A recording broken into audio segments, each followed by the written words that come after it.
In the Bible time, there is a town named Amos. In Judea lived a young boy named Becca. He was 16 years old at the time of Herod, the king of Judea. He had a younger brother of 2 years old, and they lived happily. One Saturday, they visited a relation for a festival, prompted them to stay for a month at Bethlehem. Everything went well as planned until they had a sad news that King Herod ordered his soldiers to kill all the boys aged 2 years and below. This was fulfilled what was spoken through Jeremiah the prophet, who said, "A voice was heard in Ramah, weeping and much wailing. It was Rachel weeping for her children." It was a really sad day. Becca had experienced the ruthlessness of a king. His younger brother, whom he loved so much, was killed by a king for no reason. This incident changed Africa's saw things. He realized that when you have power, you can do whatsoever you desire and no stopping you. A year after this, Becca left home and never returned. He traveled away and changed his name to Barrabas. Barrabas started seeking for power to be on top. On his quest to be in power, he met Tammuz, who took him in and taught him the ways of crime, starting from smaller crime to bigger crime. As years goes by, Barrabas became a master thief and a master in disguise. He could infiltrate any place pretending to be a prominent person just to steal. He also waited for perfect opportunity to rob. Of all the bad deeds he did, he had codes. He never stole from the poor. He didn't steal from the teachers of law. His main target was those who were in political power. In those times, he witnessed how the Roman soldiers harassed and arrested citizens of the Jews. He also heard of the execution of John the Baptist by King Herod for speaking against him marrying his brother's wife. The Roman leaders were bad people, and he wanted to do everything just to mess with them. One day, Barrabas planned to slay in the temple of Jerusalem, where the people had turned it to a business place, as people then were corrupt. As he was planning on how to proceed in his theft, suddenly there was a commotion. A man named Jesus Christ single-handedly scattered the place, overturned the benches of those selling. He whipped those who were buying and selling, chased them out of the temple. He also overturned the table of those changing money. As he did that, Barrabas seized the opportunity to steal the money scattered on the ground, and he walked away quietly without anyone suspecting him. That was one of the biggest eyes Barrabas single-handedly made. Barrabas had bigger plans.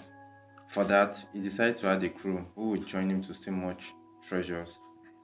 Barrabas was infamous for his art, and he was named Jesus Barrabas, the notorious thief. It was impossible to identify Barrabas because he was a master in disguise. A bounty of 100 pieces of silver coin was placed on his head at that time. Barrabas paid no attention to, as he always succeeded in every theft he committed. There was need to make it big in their career in crimes and robbery. So they planned to rob a Roman official in his dwelling. They took some months to plan the impossible and possible scenarios. So this was their plan. Barrabas will pose as a woman.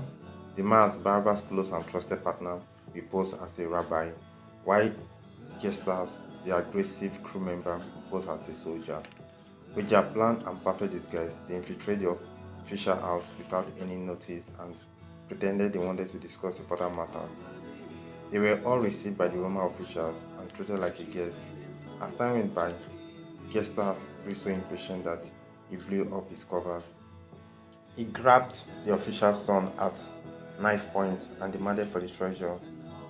Of course, this wasn't part of the heist plan. Since their covers was blown, they had no choice to stick to Gestas' plan. Some Roman soldiers tried to arrest the criminals, but the officials stopped them because his son's life was in danger. They left with a lot of valuable items.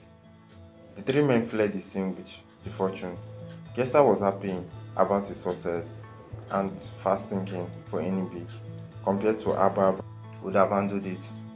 Barrabas reprimanded him for breaking their rules of no hurting people and not sticking to the plan. They engaged in a physical fight and Dima came to separate them. In the end, Barrabas dismissed the band and they all go their separate ways. Unknown to them, their faces were exposed to the soldiers and their identity were revealed. In 4 days' time, They were all arrested and they were sentenced to death by crucifixion. The news of Barrabas' arrest was a talk in town as no one really knew his identity. At every Passover festival, the Roman governor was in the habit of setting free any one prisoner the crowd asked for. At that time, Jesus Christ was tried and was to be sentenced to death as well.